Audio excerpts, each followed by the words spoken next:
आप सुन रहे हैं जगत गुरु तत्वदर्शी संत रामपाल जी महाराज द्वारा लिखित पुस्तक जीने की राह का पेज नंबर 67।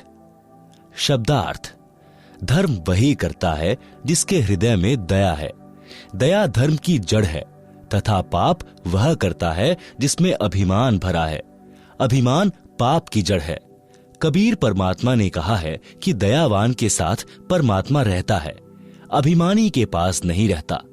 भक्त राम भक्त की पुत्रवधू जिस भक्तमती के पास बैठी थी वह बोली कि बहन आप भी कुछ सेवा कर लो।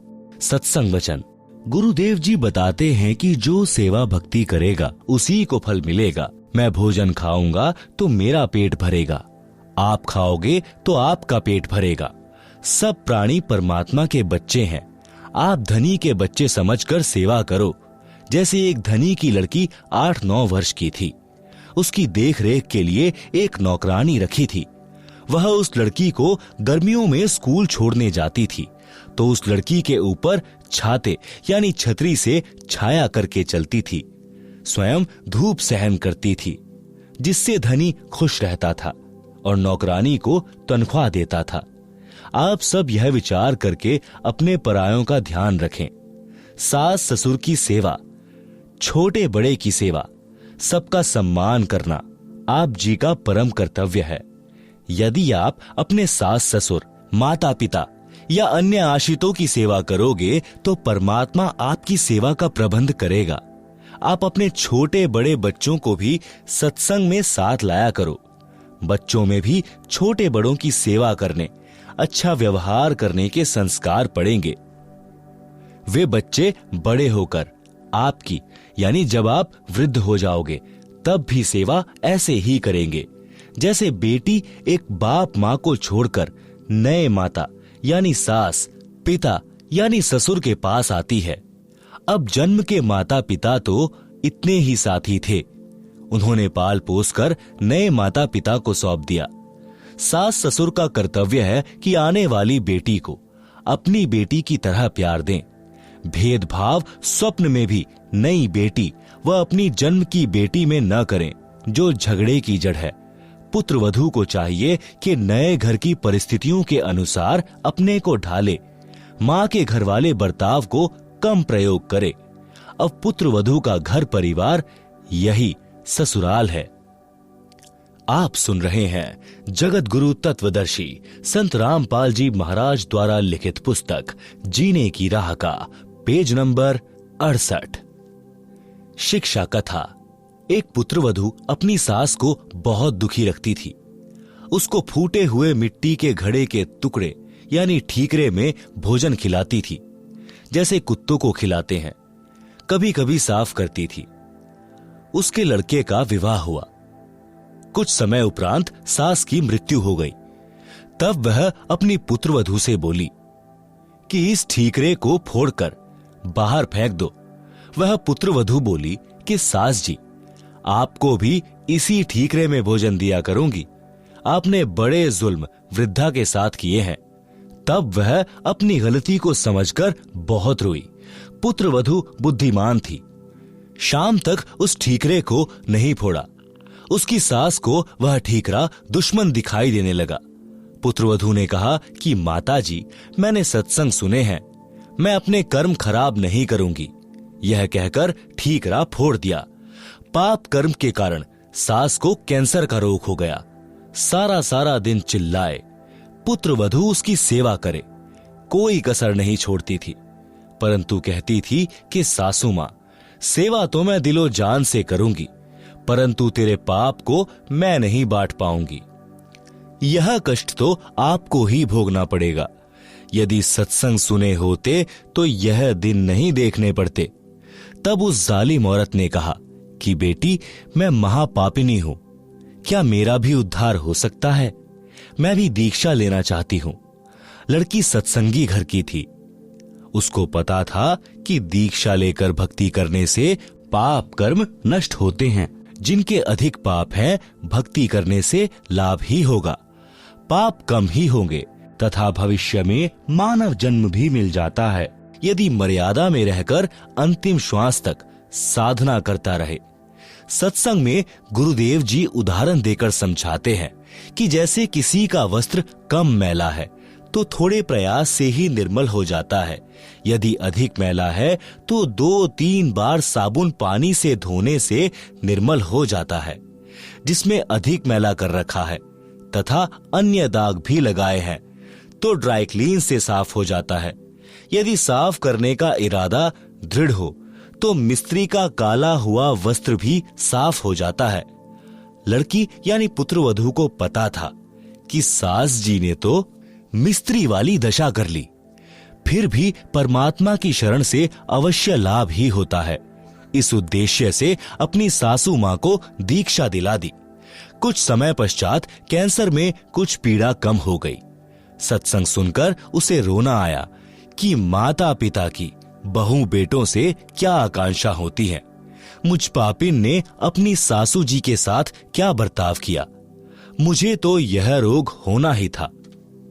यदि पहले यह ज्ञान सुनने को मिल जाता तो मैं क्यों यह पाप करती, निर्मल जीवन जीती, सासू मां की आत्मा भी खुश करती, अपना जीवन सफल कर लेती। उपरोक्त वचन सुनकर राम भक्त जी की पुत्रवधू उस अपनी सहेली यानी पुरानी भक्तमती से लिपटकर फूट फूट कर रोने लगी। आधा घंटे तो अपने को रोक नहीं सकी।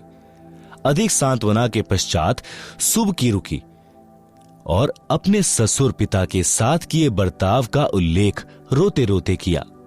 अपने ससुर जी की इंसानियत भी बताई कि कभी अपने बेटे से भी नहीं बताया कि तेरी बहू मेरे साथ ऐसा बुरा बर्ताव कर रही है। बेटे के पूछने पर यही कहता था कि बेटा किसी प्रकार की सेवा में कमी नहीं है, बड़े अच्छे घर की बेटी है, समझदार है। हमारा सौभाग्य है कि यह अपने घर आ गई। हमारा तो इस बेटी ने घर बसा दिया है। मैं पापिन ये शब्द सुनकर भी नरम नहीं पड़ी, क्योंकि मेरी आत्मा पर पाप कर्मों की परत चढ़ चुकी थी, जो 2-3 बार सत्संग सुनने के पश्चात पाप की परत उतरी है। आत्मा में अच्छे संस्कार उठने लगे हैं। 3 दिन सत्संग सुनकर भक्त राम भक्त पोता पोती तथा पुत्रवधू के साथ घर पर आ गया। बच्चों ने भी वहां छोटे बच्चों को खाना खिलाने पानी पिलाने की सेवा करते अन्य पुराने सत्संगी बच्चों को देखा तो वे भी सेवा करने लगे। घर पर आकर अपने दादाजी के लिए पानी की बाल्टी भरकर दोनों भाई बहन लटका लाए और बोले, दादाजी स्नान कर लो। राम भक्त जी ने कहा कि बच्चों तुम्हारे पेट में दर्द हो जाएगा, इतना भार मत उठाओ, मैं अपने आप ले आऊंगा। बच्चे बोले कि दादाजी सत्संग में गुरुजी ने बताया था कि सेवा करने से लाभ ही लाभ मिलता है, कोई कष्ट नहीं होता। हम रोटी खाएंगे तो हमारा पेट भरेगा, हम सेवा करेंगे तो हमें पुण्य मिलेगा। यदि रोग भी हो तो भक्ति और सेवा से समाप्त हो जाता है। वहां आश्रम में अनेकों माई भक्त बता रहे थे कि हम बीमार रहते थे, नाम लेने के पश्चात जैसी सेवा कर सके करने लगे, हम स्वस्थ हो गए। डॉक्टरों ने जवाब दे दिया था, देखो हमारी दवाइयों की पर्चियां, 4 वर्ष से उपचार चल रहा था, अब कोई दवाई नहीं खाते। ऋग्वेद मंडल 10 सूक्त 161 मंत्र 2 में भी यही प्रमाण है कि यदि रोगी मृत्यु के निकट पहुंच गया है, यानी उसको असाध्य रोग भी हो गया हो, यदि वह भक्ति पर लग जाए तो परमात्मा उसको मृत्यु के मुख से निकाल कर ले आए, उसे स्वस्थ करके 100% यानी पूरी आयु जीवन दे देता है। आप सुन रहे हैं जगत गुरु तत्वदर्शी संत रामपाल जी महाराज द्वारा लिखी पुस्तक जीने की राह का पेज नंबर 69। इतनी देर में पुत्रवधू आई और कहा, पिताजी स्नान कर लो, धोती यहीं छोड़ देना, मैं आप साफ कर लूंगी। राम भक्त जी ने कहा कि बेटी आपको घर का बहुत कार्य करना होता है, खाना बनाना, पानी लाना, पशु संभालना है, मैं आप धो लूंगा। मेरी टांग भी अब ठीक हो गई है, बस थोड़ा सा लंग रहता है। राम भक्त स्नान करके धोती बदलकर धोती धोने लगा। उसी समय बच्चों ने आकर धोती छीन ली और लेकर अंदर भाग गए और अपनी माताजी को दे दी। फिर कुर्ता भी ले गए, दूसरा कुर्ता लाकर दे दिया।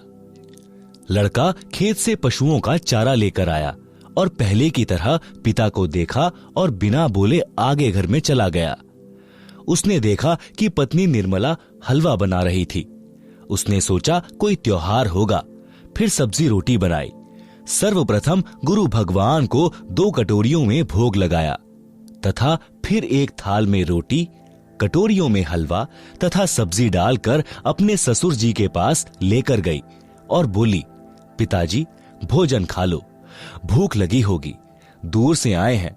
राम भक्त बोला, बेटी मेरे को यह हजम नहीं होता, सूखी रोटियां ला दे, मैं बीमार हो जाऊंगा। राम भक्त जी ने सोचा था कि भावना में बहकर बेटी आज तो सब सेवा कर देगी, परंतु लड़का इसको धमकाएगा क्योंकि उसको सत्संग का ज्ञान नहीं है, कहीं घर में झगड़ा ना हो जाए। इतने में लड़का भी आ गया। अपनी पत्नी को बोला, पिताजी ठीक कह रहे हैं, ले चल अंदर। पिता का कमरा गली पर था, बच्चों का रहने का अंदर को था। पत्नी बोली, चुप रह, मैंने बहुत पाप इकट्ठे कर लिए, अब पिताजी की सेवा मैं स्वयं करूंगी। लड़का चुप हो गया। राम भक्त ने दोनों बच्चों को थोड़ा थोड़ा हलवा दिया।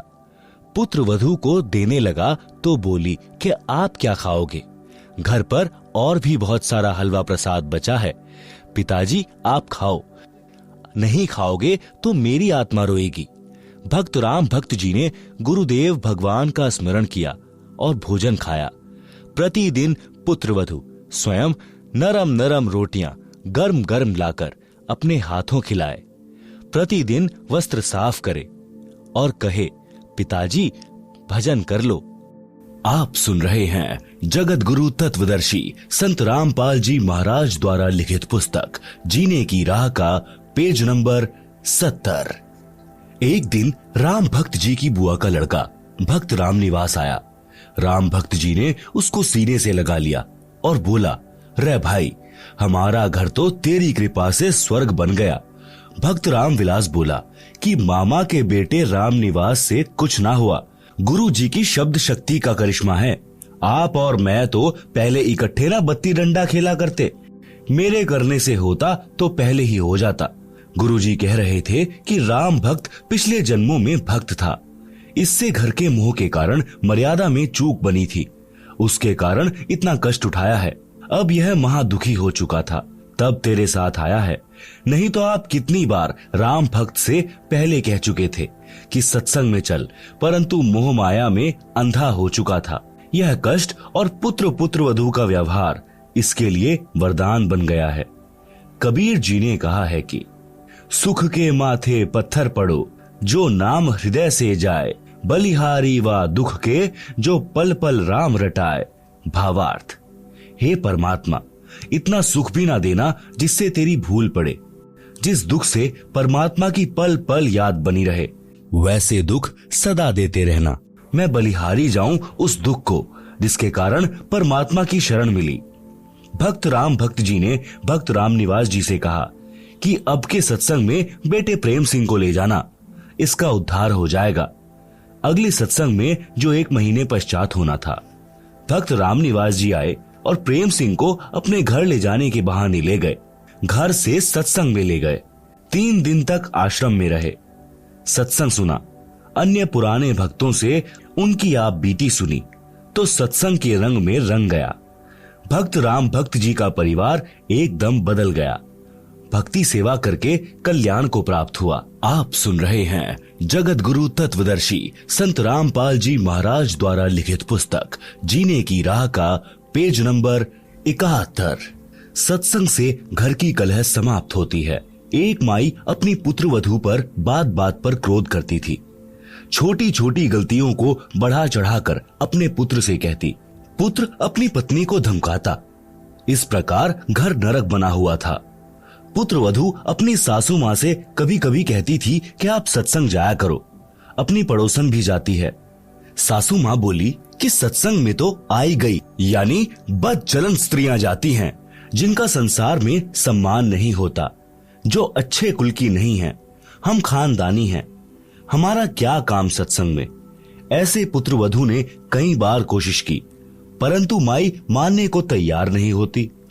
एक दिन गांव की स्त्री किसी कार्यवश उनके घर आई तो सास अपनी पुत्रवधू को गालियां दे रही थी, धमका रही थी कि आने दे तेरे खसम को, आज तेरी खाल उतरवाऊंगी।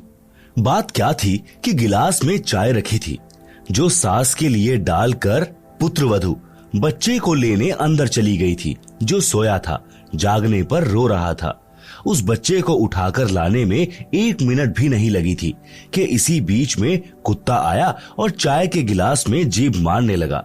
गिलास गिर गया, चाय पृथ्वी पर बिखर गई। सासू माँ आंगन में उस गिलास से मात्र 20 फुट की दूरी पर चारपाई पर बैठी थी।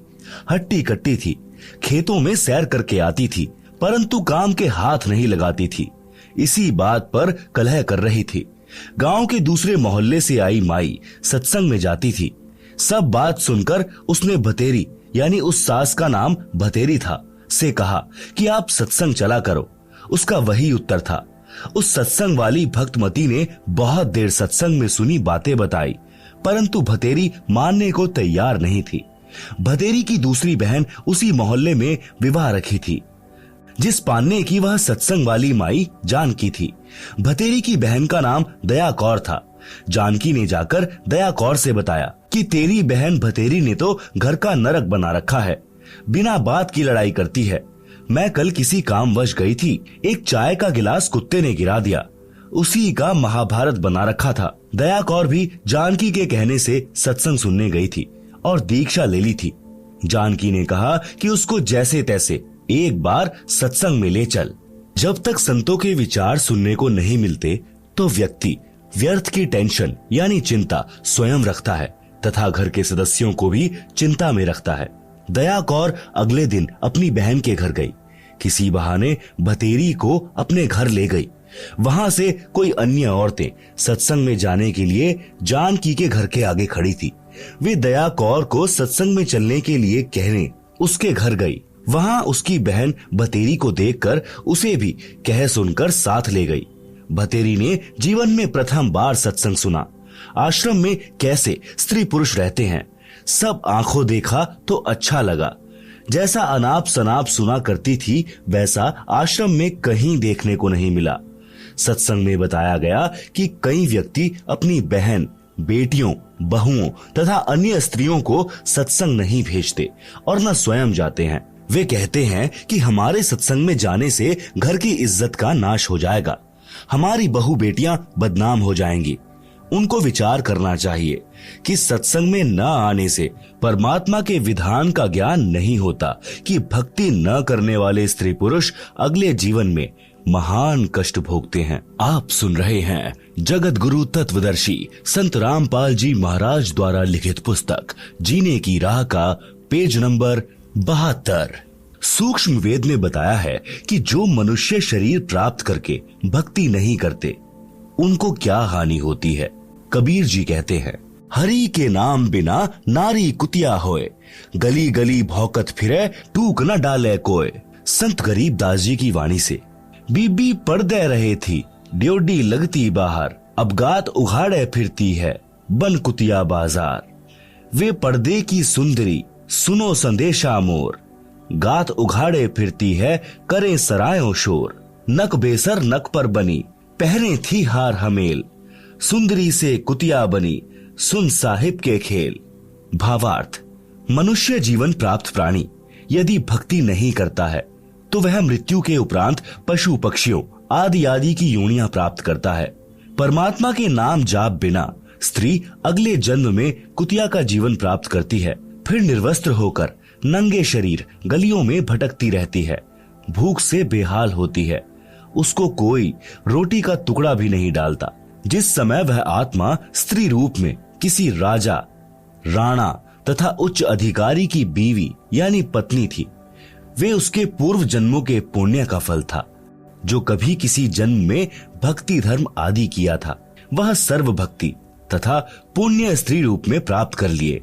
वह आत्मा उच्च घरानों की बहू बेटियां थी, तब पर्दों में रहती थी, काजू किशमिश डालकर हलवा तथा खीर खाती थी, उनका झूठा छोड़ा हुआ नौकरानियां खाती थी, उनको सत्संग में नहीं जाने दिया जाता था, क्योंकि वे उच्च घरानों की बहुएं तथा बेटियां थी।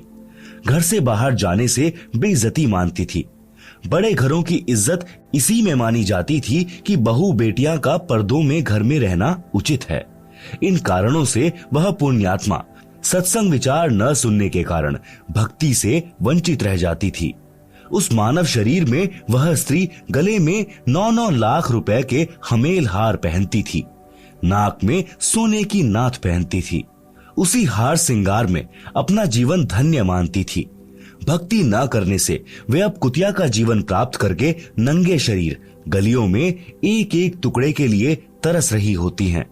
शहर में पहले सराय यानी धर्मशाला होती थी। यात्री रात्रि में उनमें रुकते थे, सुबह भोजन खाकर प्रस्थान करते थे। वह पर्दे में रहने वाली सुंदर स्त्री कुतिया बनकर धर्मशाला में रुके यात्री का डाला टुकड़ा खाने के लिए सराय यानी धर्मशाला में भौंकती हैं। रोटी का टुकड़ा धरती पर डाला जाता है, उसके साथ कुछ रेत मिट्टी भी चिपक जाती है। वह सुंदरी जो काजू किशमिश युक्त हलवा खीर खाती थी, भक्ति नहीं करती थी, उस रेत मिट्टी युक्त टुकड़े को खा रही है। यदि मनुष्य शरीर रहते रहते पूरे संत से नाम लेकर भक्ति कर लेती तो ये दिन नहीं देखने पड़ते। आप सुन रहे हैं जगत गुरु तत्वदर्शी संत रामपाल जी महाराज द्वारा लिखित पुस्तक जीने की राह का पेज नंबर 73। पुहलोबाई की नसीहत। एक राजा ने पुहलोबाई के ज्ञान विचार सुने, बहुत प्रभावित हुआ। उस राजा की 3 रानियां थी। राजा ने अपनी रानियों को पुहलोबाई के विषय में बताया। राजा ने कई बार पुहलोबाई भक्तिन की अपनी रानियों के सामने प्रशंसा की। अपने पति के मुख से अन्य स्त्री की प्रशंसा सुनकर रानियों को अच्छा नहीं लगा, परंतु कुछ बोल नहीं सकी। उन्होंने भक्तमती पुहलोबाई को देखने की इच्छा व्यक्त की। राजा ने पुहलोबाई को अपने घर पर सत्संग करने के लिए कहा, तो पुहलोबाई ने सत्संग की तिथि तथा समय राजा को बता दिया। सत्संग के दिन रानियों ने अति सुंदर तथा कीमती वस्त्र पहने तथा सब आभूषण पहने। अपनी सुंदरता दिखाने के लिए कोई कसर नहीं छोड़ी। रानियों ने सोचा था कि पुहलो बहुत सुंदर होगी। भक्तमती पुहलो राजा के घर आई। उसने खद्दर का मैला सा वस्त्र धारण कर रखा था, हाथ में माला थी, चेहरे का रंग भी साफ नहीं था। भक्तमती पुहलो को देखकर तीनों रानियां खिलखिलाकर हंसने लगी और बोली कि यह है वह पुहलो, हमने तो सोचा था कि बहुत सुंदर होगी। उनकी बात सुनकर भक्तमती पुहलोबाई ने कहा, वस्त्र आभूषण तन की शोभा, यह तन काचो भांडो, भक्ति बिना बनोगी कुतिया, राम भजो ना रांडो। भावार्थ, सुंदर वस्त्र तथा आभूषण शरीर की शोभा बढ़ाते हैं। यह शरीर नाशवान है, जैसे कच्चा घड़ा होता है। यह शरीर क्षणभंगुर है, न जाने किस कारण से, किस आयु में और कब नष्ट हो जाए। यदि भक्ति नहीं की तो अगले जन्म में कुतिया का जन्म पाओगी, फिर निर्वस्त्र भटकती फिरोगी। इसलिए कहा है रांडो, अर्थात स्त्रियों भक्ति करो। रांड शब्द विधवा के लिए प्रयोग होता है, परंतु सामान्य रीति में स्त्रियां अपनी प्रिय सखियों को प्यार से संबोधित करने में प्यारी गाली के साथ प्रयोग किया करती। अब शिक्षित होने पर यह शब्द प्रयोग नहीं होता। भक्तमती पुहलोबाई ने सत्संग सुनाया। कबीर परमेश्वर जी की साखियां सुनाई। कबीर, हरि के नाम बिना नारी कुतिया होए, गली गली भौंकत फिरे, टूक न डाले कोय। कबीर, राम रटत कोढ़ी भलो, चूचू पड़े जो चाम, सुंदर देही किस काम की, जामुख नाही नाम। कबीर, नहीं भरोसा देही का, विनश जाए छिन माही, श्वास उश्वास में नाम जपो और यत्न कुछ नाही। कबीर, श्वास उश्वास में नाम जपो, व्यर्था श्वास मत खो, ना जाने इस श्वास का, आवन हो के ना होए। गरीब, सर्व सोने की लंका थी, रावण से रणधीरम, एक पलक में राज्य गया, जम के पड़े जंजीरम। गरीब, मर्द गर्द में मिल गए, रावण से रणधीरम, कंस केसी चाणूर से हिरना कुश बलबीरम। गरीब तेरी क्या बुनियाद है, जीव जन्म धरि लेत। दास गरीब हरि नाम बिन, खाली रह जा खेत। आप सुन रहे हैं जगत गुरु तत्वदर्शी संत रामपाल जी महाराज द्वारा लिखित पुस्तक जीने की राह का पेज नंबर 74। शब्दार्थ। कबीर परमेश्वर जी ने अध्यात्म का विधान बताया है। कहा है कि जो स्त्री भक्ति नहीं करती वह अगले जन्म में कुतिया का जीवन प्राप्त करके गली गली भौंकती फिरती है। कोई उसको भोजन का ग्रास भी नहीं डालता। मानव जीवन में सब भोजन समय पर मिल रहा था। भक्ति न करने से यह दशा होगी। परमात्मा की भक्ति कुष्ठ रोगी यानी जिसके शरीर की खाल भी कट कट कर गिर रही है, उससे रक्त निकल कर गिर रहा है, भी करता है तो बहुत अच्छा है। भक्ति करने से उसका कुष्ठ रोग भी ठीक हो जाएगा, भविष्य भी उज्जवल होगा। जो भक्ति नहीं करता वह चाहे सुंदर शरीर वाला भी क्यों ना हो, उसका सुंदर स्वस्थ शरीर किसी काम का नहीं है। इस मानव शरीर का कोई विश्वास नहीं है कि यह कब तथा किस कारण से नष्ट हो जाए। इसे बचाकर नहीं रखा जा सकता। इसका एक उपाय है, भक्ति करो। इतना स्मरण करो कि एक श्वास भी नाम के जाप बिना खाली ना जाए। श्वास छोड़ते समय तथा लेते समय प्रत्येक श्वास में नाम जपो। श्वास को नाम के जाप बिना व्यर्थ न खो। इस श्वास को ज्ञान नहीं है, यह अंदर गया है तो बाहर आएगा कि नहीं आएगा। इसलिए गफलत ना करके भक्ति में लग जाओ।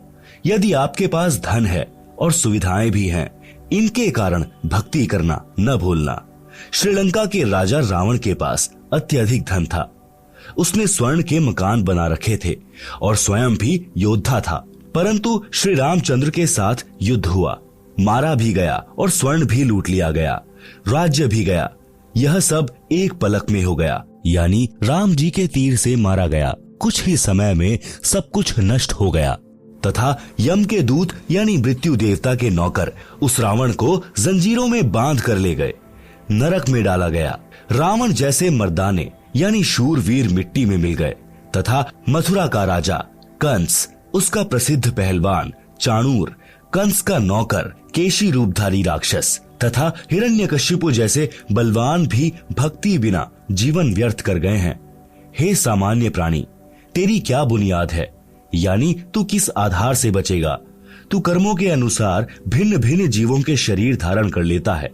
संत गरीब दास जी ने परमेश्वर कबीर जी के बताए ज्ञान से कहा है कि भक्ति न करने से तेरे को ऐसी हानि होगी जैसे किसान खेत में बीज न बोने से भूखा मरता है, उसे कोई लाभ नहीं होता। भक्तिन पुहलो ने इस संसार की वास्तविकता बताई तथा भक्ति बिना होने वाले कष्ट बताए। छोटे से राज्य के टुकड़े को प्राप्त करके आप इतना गर्व कर रहे हो, यह व्यर्थ है। लंका के राजा रावण ने सोने के मकान बना रखे थे। सत्य भक्ति न करने से राज्य भी गया, स्वर्ण भी यहीं रह गया, नरक का भागी बना। राजा रानियों ने उपदेश लेकर भक्ति की तथा जीवन धन्य बनाया। आप सुन रहे हैं जगत गुरु तत्वदर्शी संत रामपाल जी महाराज द्वारा लिखित पुस्तक जीने की राह का पेज नंबर 75। कबीर हरि के नाम बिन राजा रषभ होए, मिट्टी लदे कुम्हार के घास न नीरे कोय। भगवान की भक्ति न करने से राजा गधे का शरीर प्राप्त करता है, कुम्हार के घर पर मिट्टी ढोता है, घास स्वयं जंगल में खाकर आता है। फिर पीछे तू पशुआ कीजे, दीजे बैल बनाए, चार पहर जंगल में डोले तो नहीं उधर भराए। सिर पर सींग दिए मन बोरे, धूम से मच्छर उड़ाए, कांधे जुआ जोते कुआ, कोंदो का भुस खाए। भावार्थ, गधे का शरीर पूरा करके वह प्राणी बैल की योनि प्राप्त करता है। मानव शरीर में जीव को कितनी सुविधाएं प्राप्त थी। भूख लगते ही खाना खाओ, दूध पियो, चाय पियो, प्यास लगे तो पानी पी लो। भक्ति न करने से वही प्राणी बैल बनकर सुबह से शाम तक 4 पहर अर्थात 12 घंटे तक जंगल में फिरता है। हल में जोता जाता है। दिन में केवल 2 बार आहार बैल को खिलाया जाता है। दोपहर 12 बजे तथा रात्रि में। परंतु बैल को बीच में भूख लगी है और चारों ओर चारा भी पड़ा होता है, लेकिन खा नहीं सकता। हाली उसको घास नहीं खाने देता। पानी भी समय पर दिन में 2 या 3 बार पिलाया जाता है। सिर पर सींग तथा एक दुम यानी पूंछ लगे होंगे। जब मानव शरीर में था तब वह जीव कूलर, पंखे तथा एसी कमरों में रहता था। अब एक दुम है, इसको चाहे कूलर की जगह चाहे पंखे की जगह प्रयोग करो, उसी से मच्छर उड़ाता है। सत्संग में यह भी बताया गया कि घर की कलह का कारण परमात्मा के विधान को न समझकर संसार के भाव में चलना है। घर का कोई सदस्य घर में हानि नहीं करना चाहता, किसी कारण से हानि हो जाती है तो उसको लेकर कलह नहीं करनी चाहिए। जो हानि होनी थी वह तो हो चुकी है, वह तो ठीक होनी नहीं। व्यर्थ की कलह करना समझदारी नहीं है। जिससे गलती से कोई हानि हो जाती है तो उसे कहना चाहिए, हे बेटा या बेटी, माता या पिता या सास या बहू, यह जो हो गया यह अपने भाग्य में नहीं था, आपने जानबूझकर तो किया नहीं है। इस बात से घर में शांति कायम रहती है। कलह में काल निवास करता है। भूत प्रेतों का उस घर में डेरा होता है। जो कलह नहीं करते वे सुख से बसते हैं। जिस घर में परमात्मा की भक्ति यानी आरती, स्तुति, ज्योति, यज्ञ होती है, उस घर में देवताओं का निवास होता है। आप सुन रहे हैं जगत गुरु तत्वदर्शी संत रामपाल जी महाराज द्वारा लिखित पुस्तक जीने की राह का पेज नंबर 76। सत्संग सुनकर सब अपने अपने घर चली गई। सत्संग दिन के 12 बजे से 2 बजे तक हुआ था। पुत्र वधू को पता नहीं था कि सासू मां सत्संग में गई थी। अगले दिन सुबह भैंस का दूध निकालकर पुत्र वधू उस दूध की भरी बाल्टी को छत में लगे कुंडे वाले सरिये में प्रतिदिन की तरह टांगने लगी। उसे लगा कि बाल्टी टंग गई, परंतु सरिये के उल्टी ओर बाल्टी का कड़ा लगा था। पुत्र वधू ने सोचा कि ठीक लगा है और बाल्टी छोड़ दी। बाल्टी पृथ्वी पर गिर गई, दूध बिखर गया। आवाज सुनकर भतेरी आई और पुत्र वधू दूध की बजाय सासू मां की ओर मायूसी से देख रही थी। बोलना उचित नहीं समझा, क्योंकि पुत्र वधू को पता था कि सासू मां किसी भी सफाई के वचन नहीं सुनती थी। सोच रही थी कि आज का सारा दिन कलह में जाएगा, शाम को पति आएगा, उससे भी पिटाई करवाएगी। हे परमात्मा, यह कौन बनी? ऐसी गलती तो कभी नहीं हुई थी। हे सतगुरु, कुछ तो दया करो। मैं तो आपकी भक्ति भी भूलने को हो रही हूँ।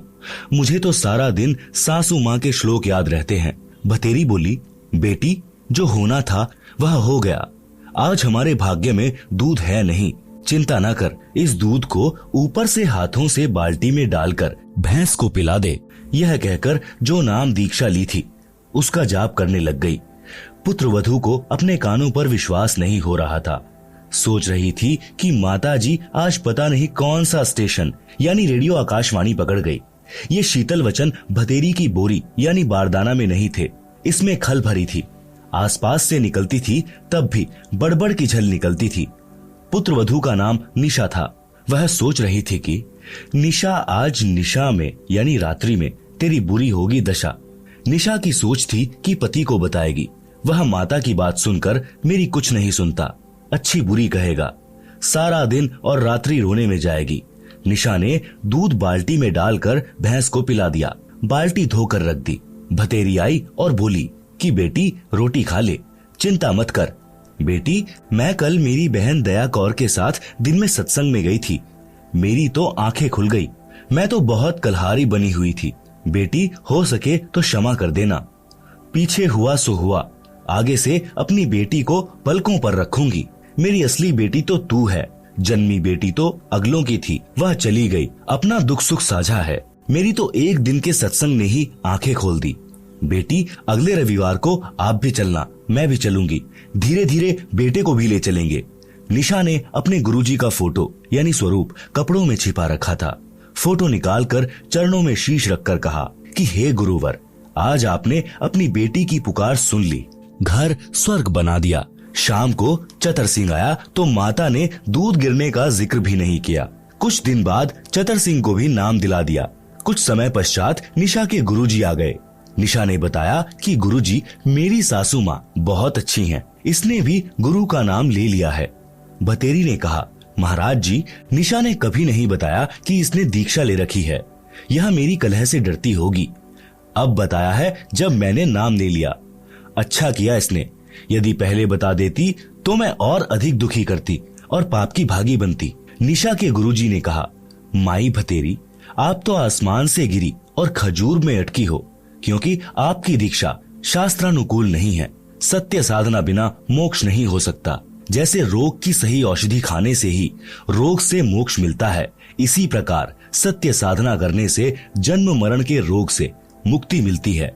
निशा ने सोचा कि सासू मां नाराज ना हो जाएं, इसलिए बीच में ही बोल उठी कि गुरुजी, सुना है आपने नई पुस्तक लिखी है, वह संगत ने छपवाई है, क्या आपके पास है?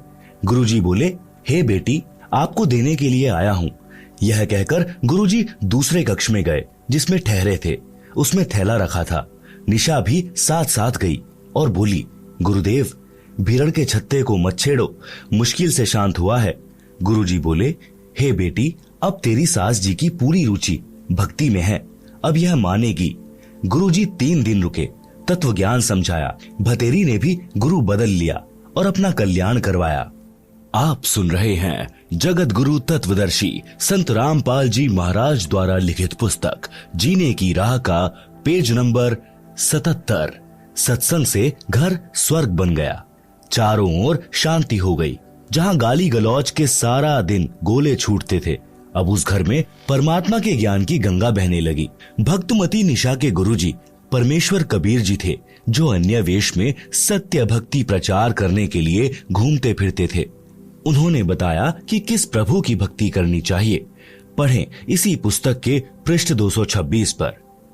निष्कर्ष, परमेश्वर कबीर जी ने बताया है कि मन नेकी कर ले, 2 दिन का मेहमान, मात पिता तेरा कुटुंब कबीला, कोई दिन कारल मिलका मेला, अंत समय उठ चले अकेला, तजमाया मंडान, कहां से आया कहां जाएगा, तन छूटे तब कहां समाएगा, आखिर तुझको कौन कहेगा, गुरु बिन आत्मज्ञान, कौन तुम्हारा सच्चा साई, झूठी है ये सकल सगाई, चलने से पहले सोच रे भाई, कहां करेगा विश्राम, रहट मालपन घट ज्यों भरीता, आवत जात भरे करे रीता, जुगन जुगन तू मरता जीता, करवा ले रे कल्याण, लख 84 की सहत्रासा, ऊंच नीच घर लेता बासा, कह कबीर सब मिटाऊं रासा, कर मेरी पहचान।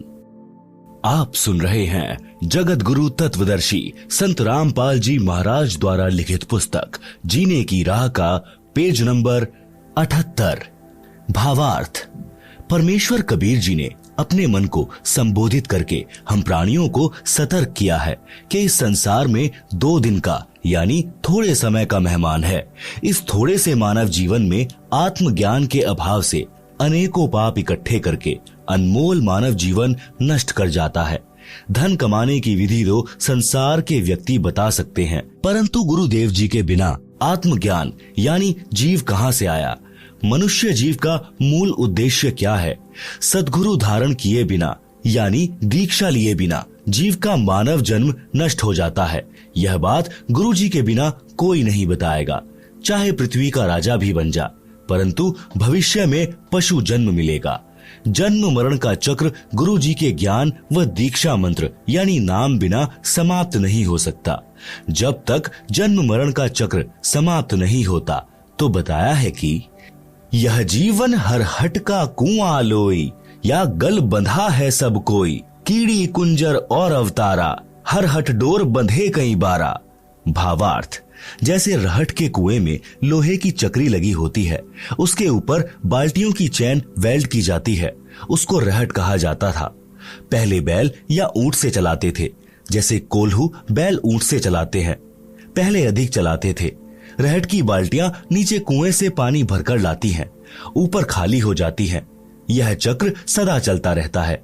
इसी प्रकार पृथ्वी रूपी कुएं से पाप तथा पुण्यों की बाल्टी भरी ऊपर स्वर्ग नरक में खाली की। इस प्रकार जन्म मरण के चक्र में जीव सदा रहता है।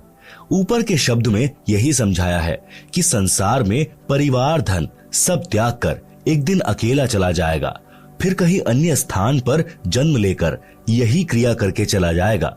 यदि आप घर से किसी अन्य शहर में जाते हैं तो जाने से पहले निश्चित करते हो कि वहां जाएंगे, उसके बाद कहां विश्राम करेंगे, परंतु संसार छोड़कर जाते हो तो कभी विचार नहीं करते कि कहां विश्राम करोगे। हे जीव, 84 लाख प्रकार के प्राणियों के शरीरों में प्रताड़ना सहन करता है, मरता जीता यानी नए प्राणी का जीवन प्राप्त करता है। कभी राजा बनकर उच्च बन जाता है, कभी कंगाल बनकर नीच कहलाता है। परमात्मा कबीर जी समझा रहे हैं कि अवतार गण यानी राम, कृष्ण आदि आदि भी सत्य साधना न मिलने के कारण जन्म मरण के चक्र में पड़े हैं। सत्य साधना मेरे पास है। हे प्राणी, तू मेरे को पहचान। मैं समर्थ परमात्मा हूँ। मैं तेरा जन्म मरण का सर्व झंझट समाप्त कर दूंगा। जगत गुरु तत्वदर्शी संत रामपाल जी महाराज द्वारा लिखित पुस्तक जीने की राह के पेज नंबर 79 पर काल लोक में जन्म मरण रूपी हरहट यानी चक्र का चित्र दिया गया है, जिसे आप पुस्तक में देख सकते हैं। आप सुन रहे हैं जगत गुरु तत्वदर्शी संत रामपाल जी महाराज द्वारा लिखित पुस्तक जीने की राह का पेज नंबर 80, शब्द नंबर 2। नाम सुमर ले सुकर्म कर ले, कौन जाने कल की, खबर नहीं पल की। कोड़ी कोड़ी माया जोड़ी, बात करे छल की। पाप पुण्य की बांधी पोटरिया, कैसे होवे हल्की। माता पिता परिवार भाई बंधु, त्रिरिया मतलब की। चलती बरियां कोई न साथी, या माटी जंगल की। तारों बीच चंद्रमा ज्यों झलके, तेरी महिमा झला झलकी। बने कुकरा विष्टा खावे, अब बात करे बल की। ये संसार रैन का सपना, ओस बूंद जल की। सतनाम बिना सबे साधना, गारा दलदल की। अंत समय जब चले अकेला, आंसू नैन ढलकी। कह कबीर गह शरण मेरी हो, रक्षा जल थल की। भावार्थ, परमात्मा कबीर जी ने बताया है कि हे भोले मानव यानी स्त्री पुरुष, परमात्मा का नाम जप कर, शुभ कर्म कर। पता नहीं कल यानी भविष्य में क्या दुर्घटना हो जाएगी। एक पल का भी ज्ञान नहीं है। धन का संग्रह छल कपट किए बिना होगा ही नहीं, जिसमें से कुछ धन पर भी खर्च कर देता है। इस प्रकार पाप तथा पुण्य की दो गठरी बांध ली। ये कैसे हल्की होंगी। पाप नरक में, पुण्य स्वर्ग में भोगता है। माता पिता, भाई पत्नी आदि आदि परिजन अपने अपने मतलब की बातें सोचते हैं। पूर्व जन्मों के कारण परिवार रूप में जुड़े हैं। जिस जिसका समय पूरा हो जाएगा, संस्कार समाप्त होता जाएगा, वह तुरंत परिवार छोड़कर चला जाएगा। जैसे रेल में डिब्बा भरा होता है, जिस जिसने जहां जहां की टिकट ले रखी है वहां वहां उतरकर चले जाते हैं। यह परिवार रेल के डिब्बे की तरह है। मृत्यु के उपरांत यह शरीर मिट्टी हो जाता है। उस समय तेरा कोई परिवार का सदस्य साथी नहीं होगा। एक व्यक्ति अपनी पत्नी से बहुत प्रेम करता था। वृद्ध हुआ तो उसकी मृत्यु निकट थी। उसने अपनी पत्नी से कहा कि आप मेरे साथ चलोगी। वह तुरंत मना कर गई कि ना, मैं ना मरूं तेरे साथ, तेरे ते 3 साल छोटी सूं। वृद्ध को उस दिन सदमा हो गया। उसने उससे बात करना भी बंद कर दिया। निकट आए तो मुंह मोड़ ले, बोले कुछ नहीं। 60 वर्ष के साथ में उस वृद्ध को पहली बार एहसास हुआ कि कोई किसी का नहीं है। यदि उस वृद्धा को समझ होती और वास्तविक प्रेम होता तो कहती कि मुझे भी साथ ले चलना। वृद्ध ने क्या साथ ले जाना था। उसका मन खुश हो जाता, आसानी से मर जाता। समय से पूर्व वृद्धा को कौन मारता। इससे सिद्ध है कि वास्तविक प्रेम की बातें दूर की कौड़ी हैं, सब स्वार्थ के कारण जुड़े हैं। हे मानव, पूर्व जन्म के जप तप तथा धर्म संस्कार से वर्तमान में मंत्री, प्रधानमंत्री या उच्च अधिकारी बनकर ऐसे सुशोभित हो रहा है जैसे रात्रि में तारों के मध्य में चांद की शोभा होती है। यदि सत्संग विचार नहीं सुने तो आत्मज्ञान के बिना, परमात्मा की भक्ति न करके भविष्य के जन्म में कुत्ता बनकर बिष्ठा यानी गोबर टट्टी खाएगा। अब तू अपने बल यानी शारीरिक शक्ति, पद की ताकत की बातें करता है, फिर पशु बनकर महान कष्ट उठाएगा। आप सुन रहे हैं जगत गुरु तत्वदर्शी संत रामपाल जी महाराज द्वारा लिखित पुस्तक जीने की राह का पेज नंबर 81। नर से फिर पशुआ कीजे, गधा बैल बनाई। 56 भोग कहाँ मन बोरे, कुरड़ी चरने जाई। शब्दार्थ, जो मनुष्य यानी स्त्री पुरुष सत्य भक्ति शास्त्र अनुसार गुरु से दीक्षा लेकर नहीं करता, वह मृत्यु के पश्चात पशु जीवन प्राप्त करता है। वह गधे या बैल के शरीर प्राप्त करता है। मानव शरीर में स्वादिष्ट भोजन खाता था। गधा बनने के पश्चात अच्छा खाना नहीं मिलता। गधे का शरीर धारण करके जंगल में कूड़े के ढेर से गंदा भोजन व घास खाता है। इसलिए भक्ति करो। हे मानव, संसार में तेरा जीवन ऐसे है जैसे सुबह ओस के जल की बूंदे घास पर चमक रही होती हैं, जो कुछ समय में समाप्त हो जाती हैं। इसलिए पूर्ण सद्गुरु से सतनाम यानी सच्चे नाम जाप मंत्र लेकर भक्ति करके जीव का कल्याण करा ले। सच्चे शास्त्रानुकूल भक्ति मंत्र के अतिरिक्त सब शास्त्र विरुद्ध साधना तो दलदल की गारा के समान है, निकालने की बजाय दुगना फंसाती है।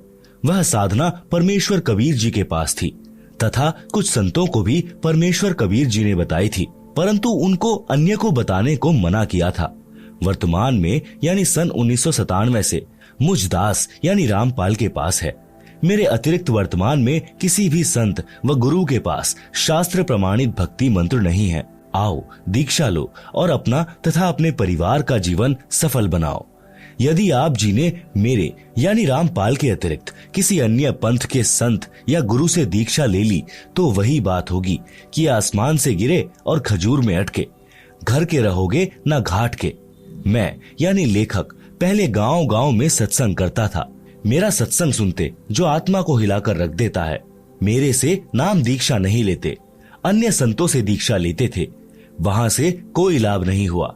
कई वर्ष भटककर मेरे से दीक्षा ली तो सुखी हुए। उपरोक्त सत्संग वचनों से निष्कर्ष निकलता है कि यदि सत्संग के विचार सुनने को मिल जाएं, तो घर स्वर्ग बन जाता है। उसके बिना नरक सा जीवन जीना पड़ता है। इस प्रकार विश्व उद्धार संभव है। सब प्रेम प्यार से जीवन यापन करके मोक्ष प्राप्त कर सकते हैं। यह अति अनिवार्य है। वर्तमान की कुछ सत्य कथाएं। भक्त सुरेश दास के उजड़े परिवार को बसाया।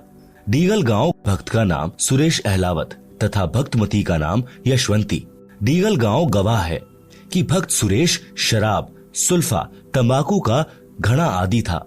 घर की थौर बटोर कर रखा था। बहन यशवंती यानी सुरेश की पत्नी असाध्य रोग से पीड़ित थी। 2 लड़के छोटी आयु के थे जो पिता को घर पर आते देख छुप जाते थे। घर में झगड़ा रहता था। बहन यशवंती का एक भाई हरियाणा पुलिस में डीएसपी था, जो अब सेवानिवृत्त हो चुका है।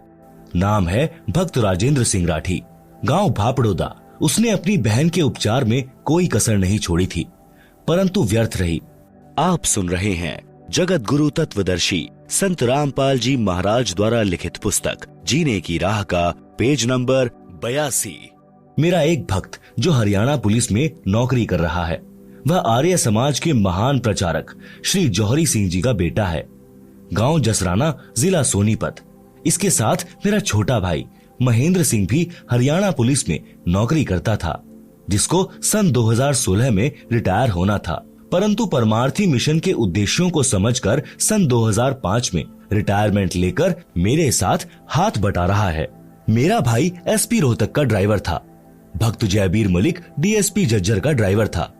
दोनों जब मिलते थे तो मेरा भाई उससे इस ज्ञान की चर्चा करता था।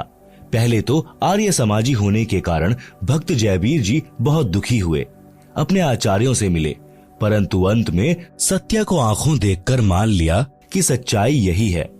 उसने सन 1994 में मेरे से दीक्षा ले ली। सन 1995, 1996 तक भक्त राजेंद्र सिंह राठी जज्जर में कार्यरत थे तथा जयबीर जी उनके ड्राइवर थे। भक्त राजेंद्र जी का एक भाई पुलिस में नौकरी करता था। बहन यशवंती वाली बीमारी उसको भी थी, जिस कारण से सन 1995 में उसकी मृत्यु हो गई। ड्राइवर के नाते भक्त जयवीर जी भी डीएसपी के साथ उनके घर गए। सब हालात का ज्ञान हुआ। वापिस आने पर एक दिन जयबीर जी ने डीएसपी साहब से निवेदन किया कि आप अपने परिवार को बचाना चाहते हो तो संत रामपाल जी से दीक्षा ले लो। पहले तो नहीं माना, परंतु ट्रायल करने के लिए अपनी बहन यशवंती को अपने छोटे भाई सुखबीर के साथ दीक्षा दिलाने भेजा। यह दास यानी रामपाल दास सिंचाई विभाग में जूनियर इंजीनियर के पद पर कार्यरत था। गुरुजी के आदेश से दीक्षा देने लगा तथा प्रचार करने लगा। मिशन के उद्देश्य से परिचित होकर जनहित तथा जगहित में सन 1995 में नौकरी से त्याग पत्र देकर प्रचार प्रसार में लग गया था। त्याग पत्र हरियाणा सरकार द्वारा स्वीकृत है। गांव-गांव में संत गरीब दास जी महाराज की वाणी का अखंड पाठ करता था, सत्संग करता था। 3 दिन यह अनुष्ठान चलता था। ज्ञान समझाकर बुराई छुड़वाकर दीक्षा देता था, जिस कारण उपदेशी को आश्चर्यजनक लाभ होता था। इसी क्रम में एक दिन सन 1996 में गांव पंजाब खोड़ यानी दिल्ली में भक्त जगदीश जी के घर पर पाठ चल रहा था। भक्त जगदीश भी प्रथम श्रेणी का शराबी, उत्पाती यानी शराब पीकर था तथा डीटीसी दिल्ली में नौकरी करता है। उसकी पत्नी की लाइलाज बीमारी भी मुझ दास से दीक्षा लेने के पश्चात ठीक हो गई थी। कर्ता परमात्मा है, उसकी शक्ति संत के माध्यम से आती है, जैसे तार द्वारा बिजली आती है। तार बिजली नहीं है, इसी प्रकार संत परमात्मा भले ही नहीं है, परंतु तार अवश्य होता है। उसी समय बहन यशवंती की जीभ काम करना बंद कर गई थी। वह गूंगी हो चुकी थी। सुखबीर जी अपनी बहन को साथ लेकर शाम के समय भक्त जगदीश जी के घर आए। मेरे को सब समस्या बताई। वे दोनों भाई बहन रात्रि में सत्संग सुनकर वहीं रुक गए। बहन यशवंती को नाम दिया, प्रसाद खिलाया। सुबह उठकर वह अपने भाई से बोली, भाई मैं बोलने लग गई हूँ, मैं ठीक हो गई हूँ। यह चमत्कार देखकर दोनों भाई बहन उपस्थित व्यक्तियों यानी जो सत्संग सुनने और भोग लगने के समय पहुंचे थे को बता रहे थे कि कमाल हो गया। उसके पश्चात डीएसपी साहब ने तथा सर्व परिवार तथा रिश्तेदारों ने दीक्षा ले ली। आज सब सकुशल है, भक्ति कर रहे हैं। भक्त सुरेश प्रथम श्रेणी का शराबी था। अपनी पत्नी को ठीक हुआ देखकर सत्संग में आने लगा। शराब तथा सर्व नशा त्याग कर नाम लेकर सुधर गया। उस समय तक कोई आश्रम नहीं बनाया था। गांव-गांव में प्रचार किया जाता था। अब बहन यशवंती के परिवार की पूरे डीगल गांव में मिसाल है। सुरेश चौधरी भक्त बन गया, सर्व बुराई त्याग दी। दोनों लड़के दिल्ली पुलिस में एक ही दिन सिपाही भर्ती हो गए। लोगों को लगा होगा कि पैसे देकर भर्ती कराए होंगे, परंतु सत्य यह है कि एक पैसा भी किसी को नहीं दिया। आप स्वयं जांच कर सकते हैं। दोनों लड़कों के विवाह में 1 रुपया से अधिक कुछ नहीं लिया। यह भी जांच का विषय है। ऐसे ऐसे अनेकों उदाहरण हैं। यह कहानी बताने का मेरा उद्देश्य यह है कि जैसे गीता अध्याय 16 श्लोक 23 और 24 में कहा है कि शास्त्र विधि त्याग कर मनमाना आचरण करने वाले को कोई लाभ परमात्मा से नहीं मिलता। शास्त्रोक्त भक्ति करने से परमात्मा की शक्ति से सर्व असंभव कार्य भी सिद्ध हो जाते हैं, मोक्ष भी मिलता है।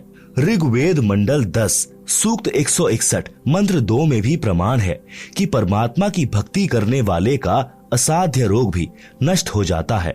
यदि रोगी मौत के निकट भी पहुंच गया हो तो सत्य भक्ति करने वाले को स्वस्थ करके परमात्मा 100% आयु प्रदान कर देता है, यानी भक्त पूरी आयु जीवित रहता है।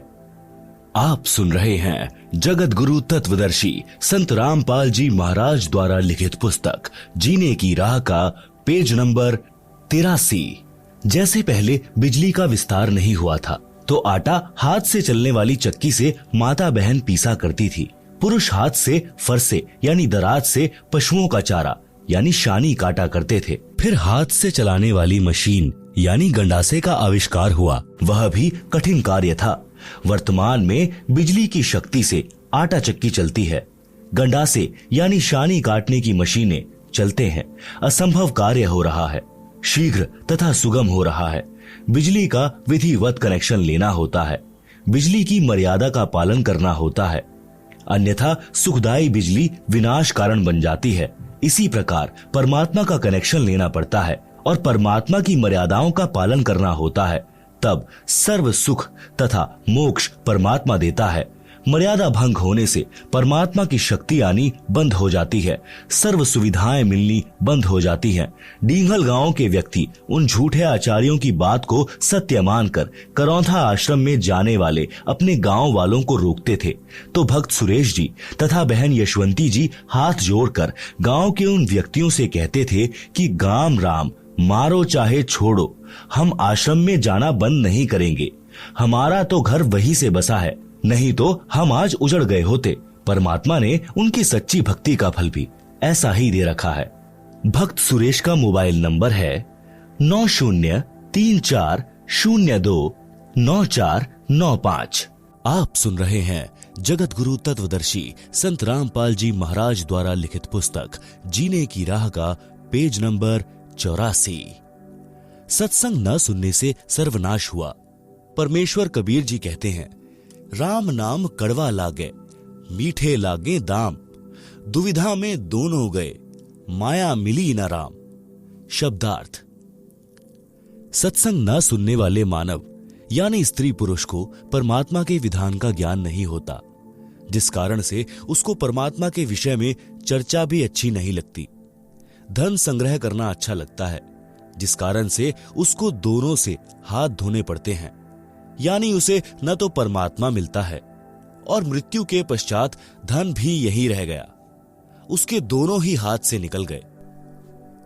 पंजाब प्रांत में मेरे यानी रामपाल दास के पूज्य गुरुदेव जी का आश्रम तलवंडी बाई की नामक कस्बे में है। उनके सतलोक चले जाने के पश्चात उनका दास यानी रामपाल दास महीने के दूसरे रविवार को सत्संग करने जाता था। मेरे गुरुदेव जी के कुछ शिष्य तलवंडी भाई की कस्बे के सेठ भी हैं। उनका रिश्तेदार शुक्रवार को एक वृद्धा की मौत पर शोक व्यक्त करने सपरिवार आया था। वह शनिवार 2 बजे बाद दोपहर को अपने घर चंडीगढ़ जाने लगा, तो सत्संगी रिश्तेदारों ने उनसे कहा कि आज और रुक जाओ, कल सुबह 8 से 10 बजे सत्संग होगा, आप सत्संग सुनकर प्रसाद लेकर जाना। रिश्तेदार ने कहा कि कल रविवार को एक पार्टी आएगी, 2 बजे उससे मेरा अनुबंध होना है, जिसमें मुझे 5 लाख का लाभ होगा। यह घटना सन 1998 की है। सत्संगियों ने आग्रह किया कि आप रविवार को 11 बजे सुबह चलोगे तो भी आप समय पर पहुंच सकते हो, फोन करके उन्हें सूचित कर देंगे कि वे कुछ देर से आ जाएंगे। परंतु वह नहीं माना। उसके परिवार में कुल 4 सदस्य थे, पत्नी तथा बेटा बेटी। चारों अपनी मारुति कार में सवार होकर चंडीगढ़ के लिए शनिवार को रवाना हो गए। चंडीगढ़ से कुछ पहले अंबाला शहर के पास एक बजरी का भरा ट्रक खराब हालत में खड़ा था। उसके पिछले पहिए निकाल रखे थे, जैक लगा रखा था। माया के लोभी को केवल 5 लाख का लाभ ही नजर आ रहा था। कार पूरी गति से चला रहा था। कार उस बजरी के भरे ट्रक के नीचे घुस गई। जैक हट गया, पूरा परिवार कुचला गया। बड़े दुख के साथ कहना पड़ रहा है कि यदि सत्संग सुनने के लिए रुक जाता तो यह नाश नहीं होता।